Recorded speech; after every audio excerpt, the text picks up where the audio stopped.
this doctrine or that doctrine. They'll say, my grandparents and great-grandparents and great-great-great-grandparents have always lived this way, always followed this one doctrine. Okay? That pride keeps them from being able to say, you know what, though? But that's not right. I mean, yeah, I know that that's how I've always been taught and raised, but, you know, the spirit is knowing that this isn't right. And you have the option to say, okay, let's talk more and pray about it and see where it leads you. Or you can let that pride deceive you into being a lie. Okay? So, like I said, we can't compare ourselves to those from before us. Because what they knew, and you'll see it on my last slide, what they knew at their time may have been all they were able to know or could have known, based upon the resources available to them. So you are not in their position, okay? You are not in their position. Pride deceives us into believing a lie. Therefore, we must learn to accept and magnify our position within the kingdom, apart from pride. Okay? So that's meekness. Any questions on meekness? So I'm getting these at a very high level. These are the last 4 degrees in there. Just thinking, the spirit that was, like you say, that within, isn't it the same spirit that's with us? Same spirit, right? It's the same spirit. And how come he revealed it to our generation and maybe not your generation? I'm going to get to that in a future slide, but just at this time I'll say the spirit is a progressive spirit. And we're really talking about now with the spirit of divine revelation. And it evolves, okay? There are certain things that the spirit in its wisdom won't reveal to all of us at once because we can't handle those things at once. It's a process. And you'll see the process in my second last slide. Okay. First, I'm going to do kindness. Good question. Kindness is a prelude to love. Someone read this scripture with the mic.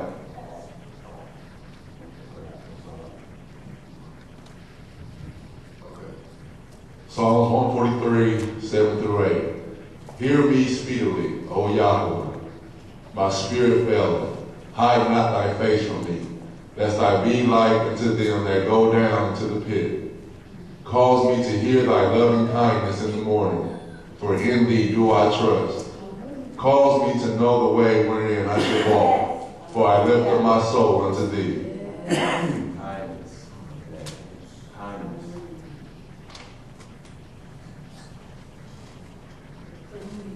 I have an example of kindness. King David.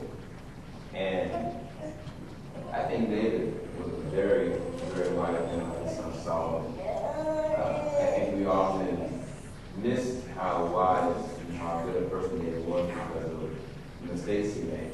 Because although he didn't make a lot, the ones he did make were kind of crucial, big mistakes.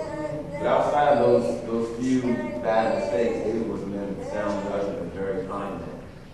There's one particular part of his lifetime I'm really referring to. You might know what I'm referring to.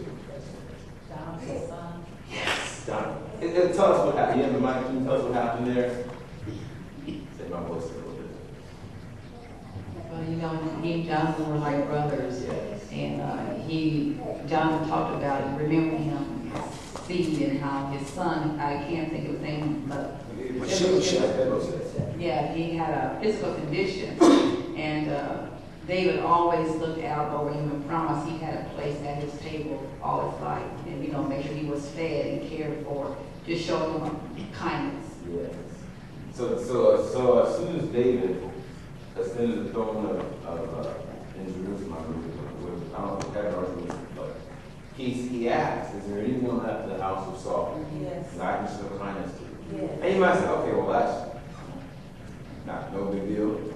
But you have to understand the complex relationship between David and Saul. If you don't understand what was going on between David and Saul, you don't see how kind this really is. That's right. What happened was, although David loved Jonathan, Saul hated David. That's right. Saul sought to kill David for many years. Okay? David was a man on the run, you know, had to live with the Philistines, had to pretend he was crazy. I mean, had to go through great lengths just to survive the fact that Saul sought all his life with great passion. Yes, he did. To the point to where Saul put the nation of Israel at risk. Ironically, this is how Saul meets his death. While he's trying to kill the Lord's anointed, the Philistines invade his land. When he goes to the battle, he dies. Okay? So what happens is, David finally ascends to the throne. And, you know, what do most sovereigns do when they become king or ruler of a nation? What did Joseph Stalin do? Vladimir Lenin, some of these guys. They take out all of their opposition. Anybody who was a potential threat to their leadership or their rulership, they kill them. Saul's descendants were not potential threats, they were obvious threats. All of Benjamin did not fall into David's wrath at first. They were against David. But here comes David, understanding that in his wisdom, a divided nation is not only going to succumb to the Philistines, it will not only fall after the Lord. And you see what happens a few years later when we have Rehoboam and Jeroboam dividing the kingdom.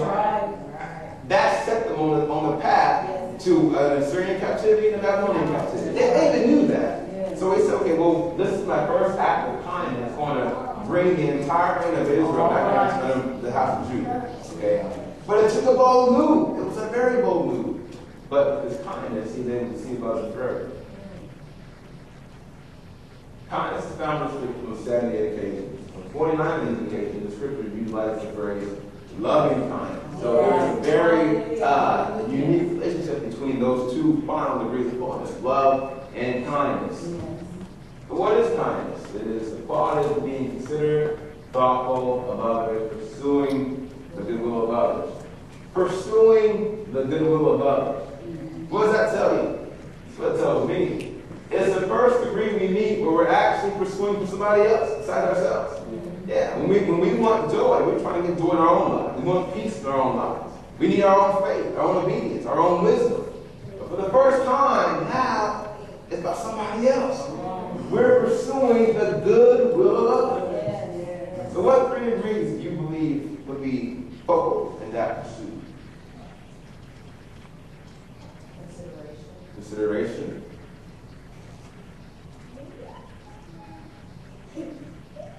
Compassion. Compassion. Humble would be one. Humility. Yes. Empathy. And we got them all. So, here we go. We got concern, compassion, and healing. Okay? These are the 3 degrees of kindness. We're concerned about a situation, and we feel compassion. And then we act on our compassion with some form of feeling. Okay. Concern. Careful thought of the state or welfare of another, the distress continues to another need of improved circumstances and words. The primary reason why most of us have not attained this level of concern is we are a detached people. But what I'm saying about detached people, what I'm saying is that, okay, used to be, or at least the way I hear it, is that the communities always used to be a lot closer. You could walk down the street, and everyone knew who you were. You were so-and-so's son or so-and-so's daughter. And, you know, what happened? You couldn't pay me to let my kids walk on any street, okay? I live in a pretty safe community. I live in West Indiana. It's not a dangerous place. Okay, we've had 1 crime in the whole year, okay? But I still want my kids walk down the street. You know why? We're detached people. We're detached. We care, or we are only concerned about those people who are close to us. The people down the street, down the road, who I don't know by name, who are my family, you know, I'm not concerned about them. And sometimes we've even taken our concern with our family members like this. Yeah. By being concerned, we extend our inner circle to include every man, woman, and child on earth. Okay? Now it's not just, okay, I got my family and they're my inner circle. I love them and I care for them more than anybody else. And everybody else, listen, you got y'all are out there. That's not how the Father wants us to be. He wants us to feel the same way about